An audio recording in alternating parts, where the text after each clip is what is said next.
जैसे कि सर्दी खांसी जुकाम कभी खत्म नहीं होता है। हल्का चम्मच में गर्म किए 4 बूंद डालिए नाक में, बड़े आदमी नाक में कहीं भी कफ होगा सारा निकल जाएगा। इतना जबरदस्त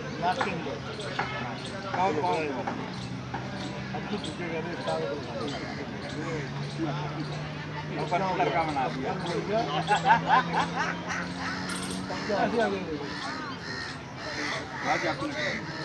अच्छा हो गया। सुभाष जी असली बोलिए, पूरा ताकत नहीं